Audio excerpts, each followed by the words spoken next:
Hola amigos, soy Paranormal y hoy les traigo un caso que les perturbará el día, el caso del caníbal japonés. Mujeres occidentales, altas, rubias, esbeltas y de piel blanca, suave y tersa. La búsqueda de la mujer perfecta. Esa era la obsesión que atormentaba a Issa Sagawa desde su adolescencia. Un asesino japonés que tras matar, descuartizar y comerse a una estudiante de 25 años quedó en libertad. Este despropósito comenzó con unos informes psiquiátricos que justificaban el homicidio perpetrado por el caníbal, y que culminó con la irrisoria condena que le impuso un juez en París. Tan solo 2 años de cárcel. A partir de entonces, el mismo magistrado ordenó su extradición a Japón. Allí fue donde Sagawa comenzó a despuntar gracias a la televisión. Entrevistas, reportajes y spots de publicidad donde se bromeaba sobre su antropofagia, le sirvieron para hacerse popular. El padrino del canibalismo ya se había convertido en toda una estrella mediática. De aspecto raquítico, débil, pequeño, feo, con manos pequeñas y pies diminutos. Así recordaba Sagawa su aspecto físico cuando tan solo era un niño. Procedente de una familia acaudalada y con importantes empresas, Issa nació el 11 de junio de 1949 en Japón. Era una época difícil. La Segunda Guerra Mundial había azotado de hambre a la población nipona, y aunque sus padres poseían cierta posición social, también pasaron penurias para lograr sobrevivir. De hecho, una de las pesadillas que más le atormentaba con 5 años era verse dentro de una gran cazuela con agua hirviendo. En el sueño, el pequeño intentaba escapar. Pero, le era imposible. El agua le iba cociendo lentamente sin posibilidad de salvarse. Pasados aquellos años y a finales de los 70, Sagawa se centró en estudiar y en forjarse un futuro en Tokio. La empresa familiar se había recuperado económicamente y le permitía tener una vida muy cómoda. Decidió estudiar la carrera de literatura inglesa en la Universidad de Wakou y empezó a interesarse por el mundo del arte. No fue su único interés. Al joven de personalidad obsesiva le cautivaban los libros protagonizados por personajes caníbales. Como por ejemplo, los aztecas. Según el culto imperial, los vencedores se comían el corazón de sus enemigos para apropiarse de su fuerza y valor. Aquellas historias lograron fascinar a Sagawa hasta el punto de tener sus primeras fantasías sexuales. Una de las primeras veces que Issa fue consciente de su deseo, ocurrió de la siguiente manera: cuando me encontré a esta mujer en la calle, me pregunté si podría comerla. Se refería a una profesora alemana con la que se relacionaba en la Universidad de Wakou. A partir de ahí, sus siniestras fantasías pasaron a la acción gracias al servicio de diversas prostitutas. Le metía la hoja de un cuchillo en la garganta y fingía que iba a matarla. Después, dejaba que ella hiciera lo mismo conmigo. Pero aquella mujer no me interesaba. Simplemente jugaba con ella a un macabro juego. Fue un primer paso hacia lo inevitable, explicó durante el juicio. La estudiante holandesa de 25 años destacaba por hablar perfectamente 3 idiomas. Pero Sagawa no se había fijado en ello por eso, sino por su belleza. Era el prototipo de mujer que siempre había soñado y la única forma de pasar tiempo a solas era contratándola como profesora particular de alemán. El dinero nunca fue un problema para este joven de familia millonaria. El nipón y la neerlandesa congeniaron enseguida. Tenían muchas cosas en común: el arte, la literatura, la poesía. De hecho, Issa intentó conquistarla. La invitaba a conciertos, exposiciones, conferencias, le escribía cartas de amor. Pero Renan no le correspondía. La estudiante le veía tan solo como un amigo que, desde la inocencia, la admiraba. Los hechos sucedieron poco a poco, por grados. Una de las primeras veces que Renan vino al apartamento, yo me hice con un revólver y traté de golpearla por la espalda. ella no se daba cuenta de nada. Estaba ya a unos milímetros de su cuerpo, presto a descargarle un culatazo mortal, cuando de repente se dio la vuelta y me sonrió. No tuve el coraje de seguir hacia adelante con mi propósito, relató el homicida. El día de autos no tardó en llegar. La tarde del 11 de junio de 1981, Rená subió a casa de Isa para ayudarle con unas traducciones. Primero intenté besarla, como ya había hecho otras veces. Rená empezó a retroceder. Le hablé de mi adoración por ella y del amor que sentía en mí como un huracán, y ella siguió resistiéndose.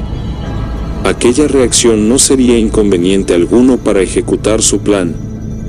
Entonces, Isa simuló buscar una botella de vino en la cocina para destensar la situación y continuar con otras traducciones, pero apareció con un rifle calibre 22.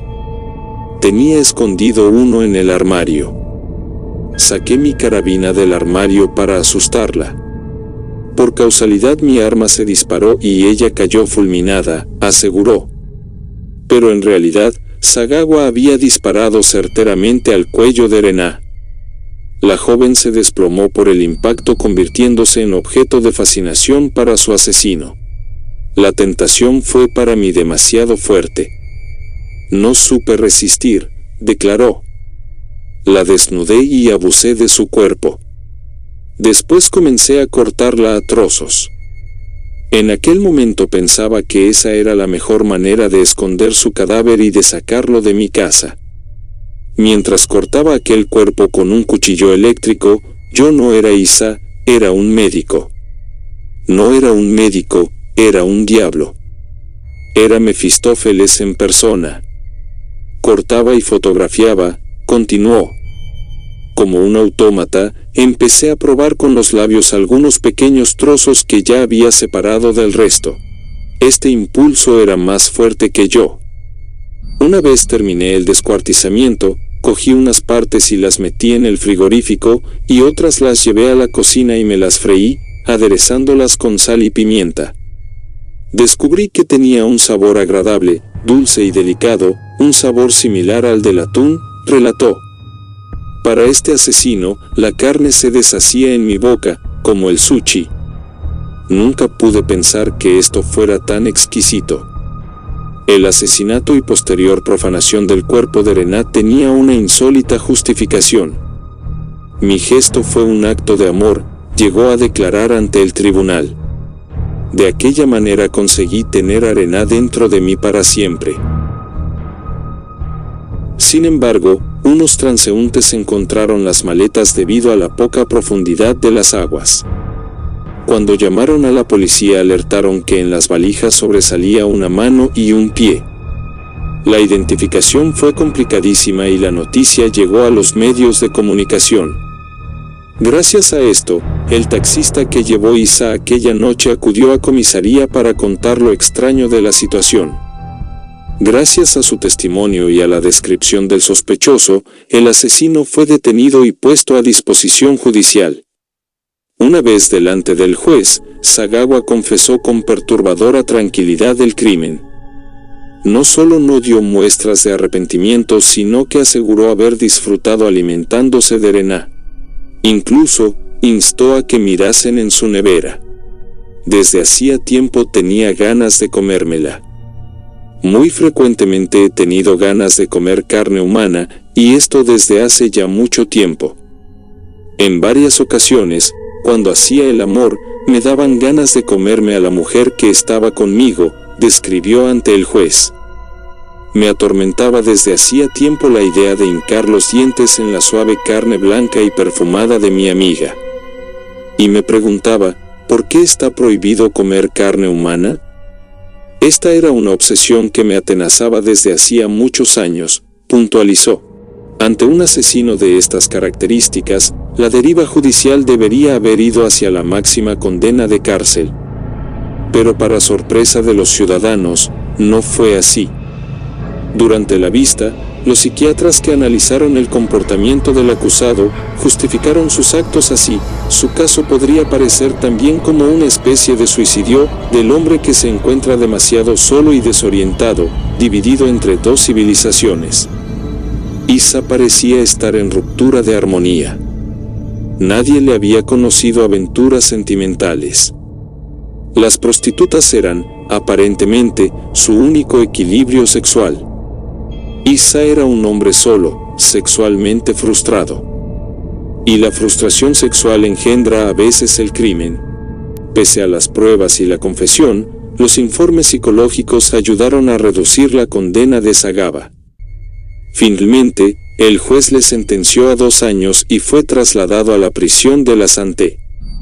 Expertos de la época apuntan al multimillonario contrato entre la empresa Curita Water, propiedad de la familia del asesino, y la francesa Elf Aquitaine como el motivo de una sentencia tan reducida. Tras los 2 años, ingresaron al antropófago en un psiquiátrico y, al año, el mismo juez le entregó a Japón. El motivo: le diagnosticaron una enfermedad terminal.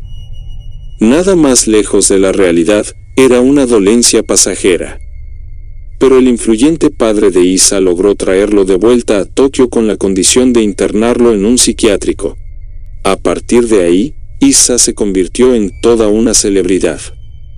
Sus entrevistas y reportajes explotando el crimen y su obsesión por el canibalismo le aportaron importantes ingresos económicos. Todas las televisiones querían tener en sus programas al bautizado como el padrino del canibalismo. Incluso, conocidas empresas le contrataron para realizar spots mientras aparecía comiendo. La sociedad japonesa le veía como un mero divertimento. Consideraban gracioso tener a un caníbal en televisión. Actualmente, Sagava vive en Tokio bajo una identidad falsa, escribe libros sobre canibalismo, participa como actor porno en películas para adultos, y todo ello lo compagina con su faceta como pintor. Las protagonistas de sus cuadros, mujeres parecidas a Rená,